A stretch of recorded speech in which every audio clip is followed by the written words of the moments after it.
A young girl searching for hope, a Hollywood icon with a story to tell. This unforgettable encounter will stay with you forever. The late afternoon sun cast a warm glow over the quiet corner of Santa Monica.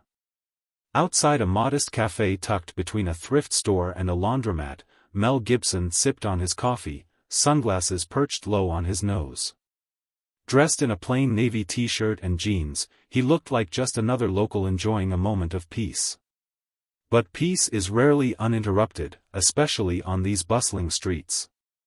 A figure emerged from the shadows, a young girl, no older than 13, barefoot and clutching a tattered backpack.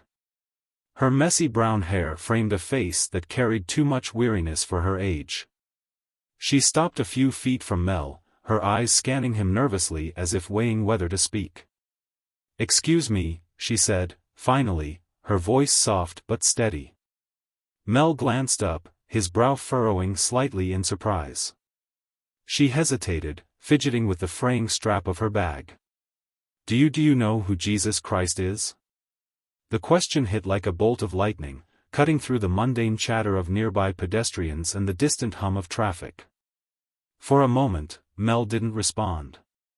His hand paused mid-air, the cup of coffee hovering near his lips. He looked at her, really looked at her. Into eyes that held both innocence and untold stories of struggle. "Why do you ask?" he said gently, setting his cup down on the table. His voice, rich and resonant, carried no judgment, only curiosity. The girl shrugged, shifting her weight from one foot to the other. "People talk about him. I don't know who he is. Do you?" But before Mel could answer, something about the girl's expression stopped him. It wasn't just a casual question. It was a plea, an unspoken cry for something more. Mel leaned back slightly in his chair, his fingers interlocking as he studied the girl. She looked so small, standing there, her shoulders slumped as if the weight of the world pressed down on her tiny frame. The question wasn't random, that much he could tell. There was something behind it. Something deep and raw. "Yeah," he said, finally, his voice calm but deliberate. "I know him." The girl's eyes flickered with something. Hope, maybe curiosity, but she quickly masked it with a practiced indifference. She hugged her backpack tighter and tilted her head. "What's he like?" Mel paused, taken aback by the simplicity and weight of her question. He glanced around. Noticing a few passersby slowing their steps, pretending not to listen, the café's patio seemed to shrink as an odd tension filled the air, pulling attention toward their exchange. He gestured to the empty chair across from him. "You want to sit?" The girl hesitated. Her eyes darted to the chair, then back to Mel, as though calculating whether this was a trap or an act of kindness. Finally, she shuffled forward and perched on the edge of the seat. "Ready to bolt at a moment's notice?" "Look," he started, his tone softening. "I'm not some preacher or anything, but to me, Jesus. He's someone who doesn't give up on you, no matter how messed up life gets. He's about forgiveness, about starting over, even when you think it's too late." The girl looked down, tracing invisible lines on the table with her finger.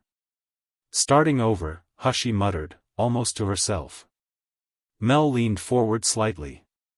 "Yeah, starting over. You ever feel like you need that?" She didn't answer right away. Instead, she stared at her hands, her lips pressed into a thin line. "Sometimes," she admitted quietly. "But I don't think it works for people like me." But Mel didn't let her words hang in the air for long. His response was immediate, his voice steady and unshaken. "Why not?" he asked. His question cutting through her doubt like a beacon in the dark. The girl shrugged, avoiding his gaze. "I've done bad things, stuff I'm not proud of, and people don't really look at someone like me and think I deserve a fresh start." Mel let her words sink in, his expression soft but serious. He leaned back in his chair, his fingers tapping gently on the edge of the table. "You know," he began, his tone quiet but firm. I used to think like that, too. Her eyes darted up to meet his. There was surprise there, maybe even disbelief. You? She asked, almost incredulously. Yeah, me, he said with a small, humorless chuckle. I've made mistakes, big ones. Hurt people I cared about. There were times I thought I'd never climb out of the hole I dug for myself. But I realized something. It's not about deserving it. Nobody deserves grace. That's what makes it grace. The girl frowned slightly, as if the concept was just out of reach. So you just got forgiven, just like that. It wasn't that simple, Mel admitted. It took time, a lot of time, and a lot of hard work. I had to face things about myself that I didn't want to see. I had to ask for forgiveness, not just from God, but from the people I hurt. And let me tell you, he leaned forward, his voice lowering. It wasn't easy, but it was worth it.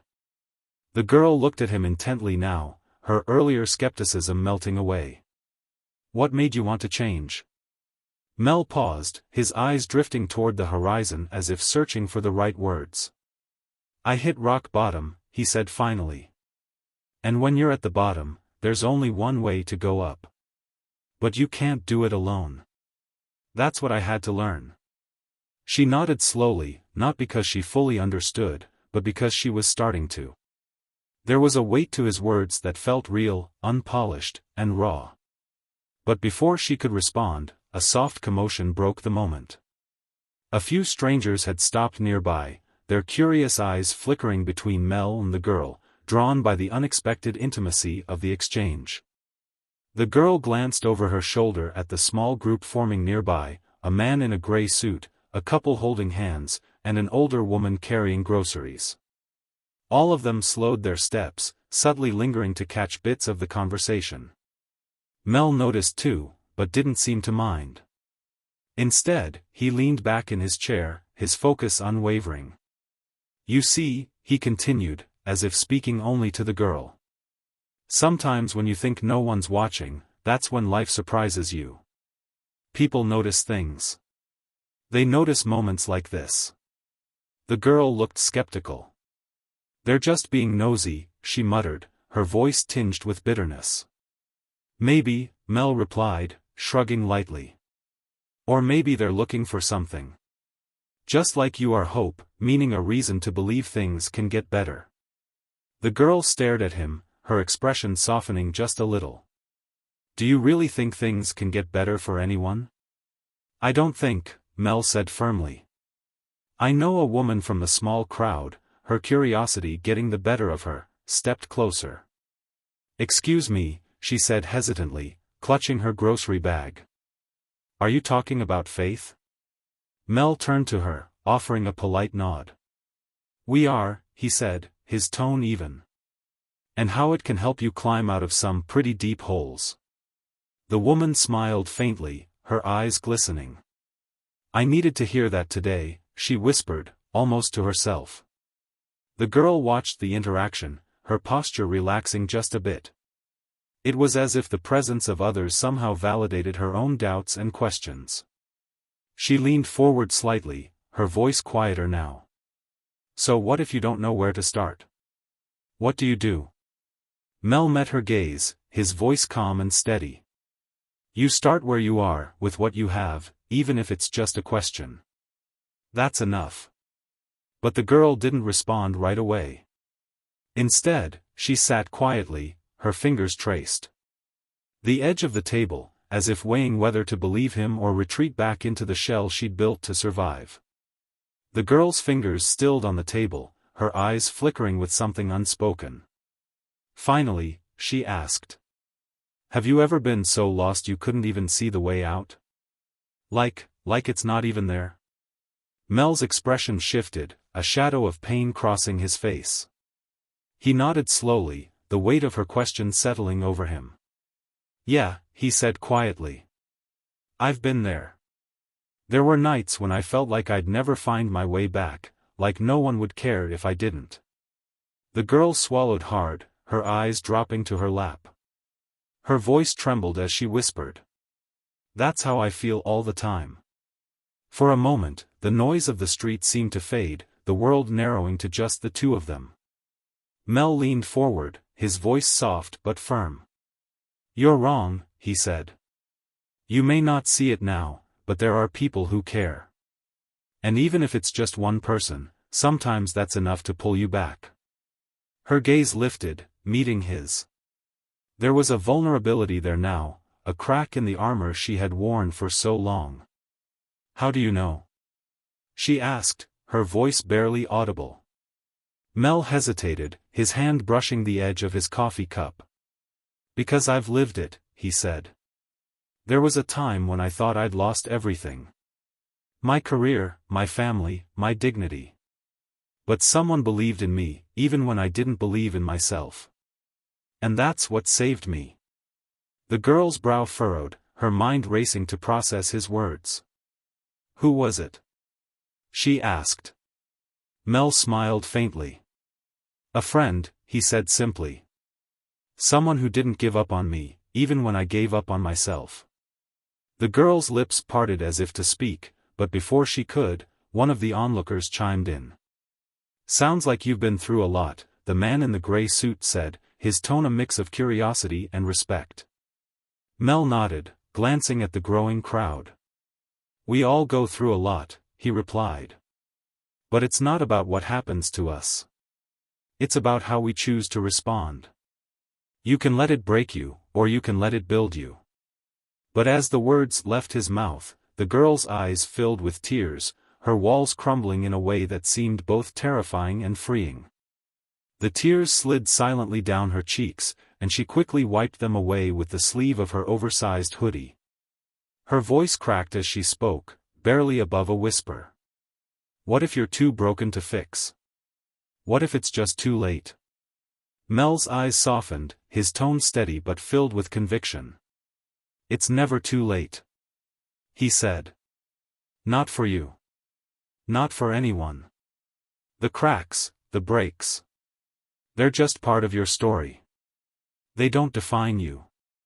What defines you is what you do next." The girl shook her head, her fingers tightening around the frayed strap of her backpack. "You don't know what it's like," she said, her voice trembling. "Being invisible, like you don't matter. Like no one sees you." Mel leaned forward, his gaze unwavering. "I see you," he said. "And you matter. You matter more than you know." The girl's breath hitched, and for a moment she looked like she might bolt. But something about his words, or maybe the way he said them, kept her rooted to the chair. She looked down at her hands, her voice shaking as she asked. "What do I do? How do I start?" Mel reached into his pocket. Pulling out a small, folded piece of paper, he placed it on the table between them. "There's a shelter a few blocks from here," he said. "They can help you get back on your feet. It's not easy, but it's a start. And if you ever need someone to talk to," he scribbled something on the back of the paper. "A phone number. You call me, okay?" She stared at the paper, her fingers hesitating before picking it up. "You'd really help me?" she asked. Disbelief, coloring her voice. "Absolutely," Mel said without hesitation. "Because someone helped me when I needed it, and now it's my turn to do the same." The girl's lips quivered as she clutched the paper tightly. For the first time, there was a spark of hope in her eyes, a flicker of belief that maybe, just maybe, she wasn't as invisible as she thought.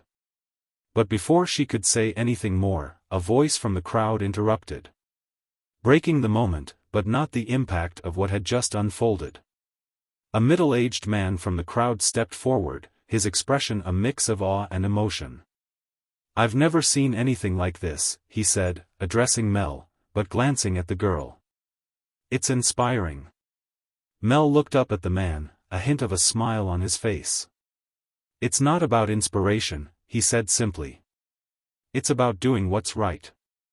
Sometimes people just need someone to remind them they're not alone." The man nodded, clearly moved, and took a step back, blending back into the small gathering. The girl, still clutching the paper, glanced at the crowd. For the first time, she didn't seem afraid of their attention. Instead, she straightened slightly in her seat, as if realizing she wasn't invisible anymore. She turned back to Mel, her voice softer but steadier now. "Thank you," she said, the word simple but heartfelt. "For seeing me, for everything." Mel nodded. "You've got this," he said. "One step at a time. Just don't give up, no matter how hard it gets." She stood slowly, her movements uncertain but deliberate. The crowd parted as she walked away, her bare feet moving purposefully down the sidewalk. Several people watched her go, their faces reflecting the weight of what they had witnessed. Mel sat back in his chair, taking a deep breath. He picked up his coffee again, but it had gone cold. Not that it mattered. He wasn't thinking about the coffee. His mind was on the girl and the question she had asked, a question that had peeled back layers of his own life he hadn't planned to revisit. But just as he thought the moment was over, an older woman from the crowd leaned in, her eyes glistening with emotion. "That was beautiful," she said quietly. "I think you gave all of us something to think about." Mel offered the older woman a small, appreciative nod, his gaze thoughtful. "Sometimes," he said, "the smallest moments can make the biggest difference." That girl reminded me of something I'd almost forgotten. How powerful a question can be. The woman smiled gently, wiping a tear from the corner of her eye. "It's rare to see someone take the time to listen like you did. She'll remember this forever." As the crowd began to disperse, Mel sat quietly for a moment. Watching the girl's figure grow smaller in the distance, the paper he had given her seemed like such a small thing, but he knew it could mean the world to someone who needed it. He hoped she would hold on to it, not just the address or the number, but the belief that someone out there cared. The sun began to dip lower, casting long shadows across the café patio. Mel finally stood, leaving a generous tip on the table before heading toward his car. His heart felt lighter, though he couldn't fully explain why. Perhaps it was the girl's courage to ask the question, or the way the crowd had been moved. Or maybe it was the simple reminder that even in the darkest times, there's always a glimmer of light. As he opened his car door, he glanced back one last time, his mind replaying her words. "What if you're too broken to fix?" He shook his head softly. No one is ever too broken to find their way back. That's the beauty of grace. To the viewers watching this story, take a moment to reflect. You never know what someone is going through, and sometimes the smallest gesture, a kind word, a listening ear, or just showing someone they're not invisible can change their life. Be that light for someone. And if this story touched your heart, make sure to subscribe to this channel for more stories that remind us of the power of kindness, faith, and human connection. Because in the end, it's these moments that bring us closer to understanding what really matters.